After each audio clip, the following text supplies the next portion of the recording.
नमस्कार विद्यार्थी मित्रों। आज का हमारा मूल्य है संवेदनशीलता।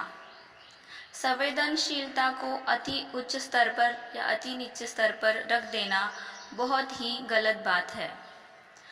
किसी भी चीज़ के प्रति संवेदनशील होना अच्छी बात है। किसी को दुख को समझना, उसे दूर कर देना, यह मानव जाति का एक गुण कहा जाता है। पर किसी चीज़ को लेकर अति संवेदन होना, हमेशा दुखी रहना या फिर अवसाद में चले जाना, डिप्रेशन ले लेना, यह बहुत ही खतरनाक हो सकता है।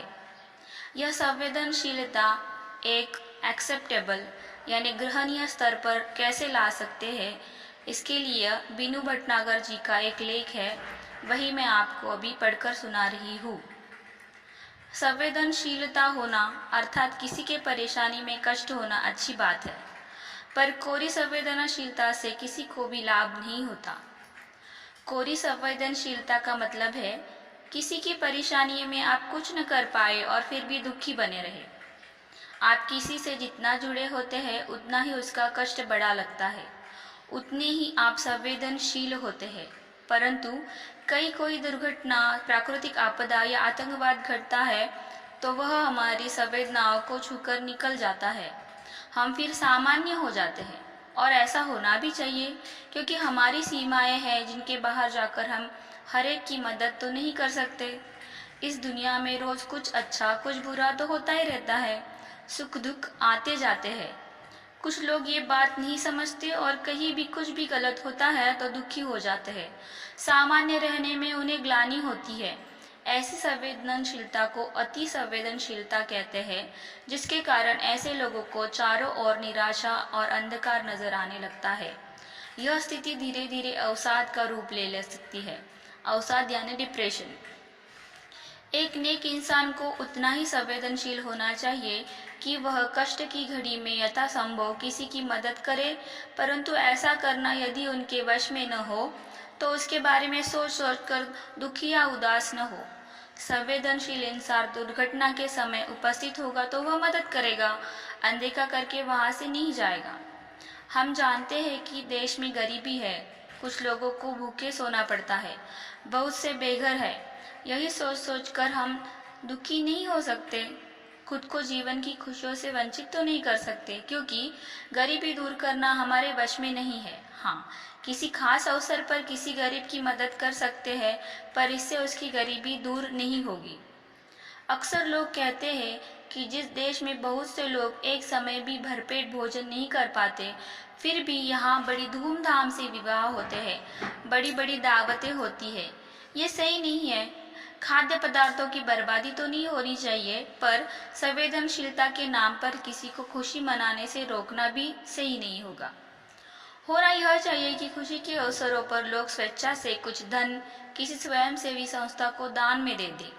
हम यह भी नहीं भूल सकते कि इन बड़ी बड़ी शादियों के कारण बहुत से लोग रोटी रोजी भी कमा रहे हैं।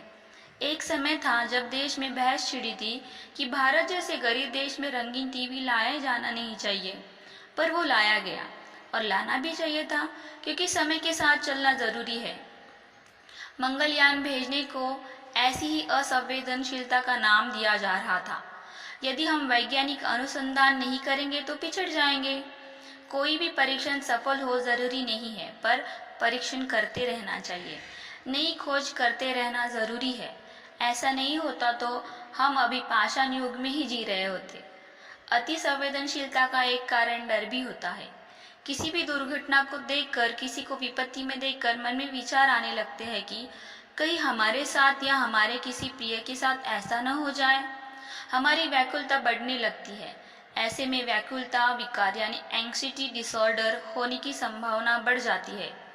किसी के दुख में संवेदना के दो बोल कहने से उसका दुख भले ही कम न हो, पर सांत्वना मिलती है। पर हम उस दुख की चादर खुद ही ओढ़ ले, ये भी जरूरी नहीं है।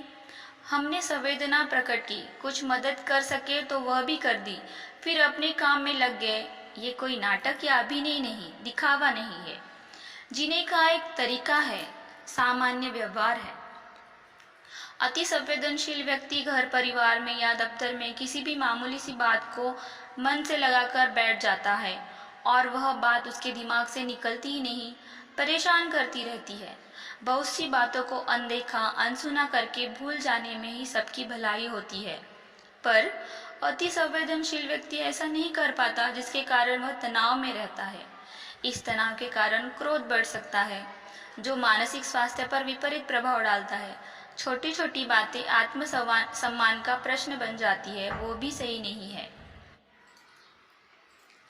संवेदनहीन व्यक्ति बहुत स्वार्थी होता है, उसे कोई पसंद नहीं करता। संवेदनशीलता का व्यक्ति के व्यवसाय से भी संबंध होता है, हमेशा नहीं पर किसी किसी घटनाओं में।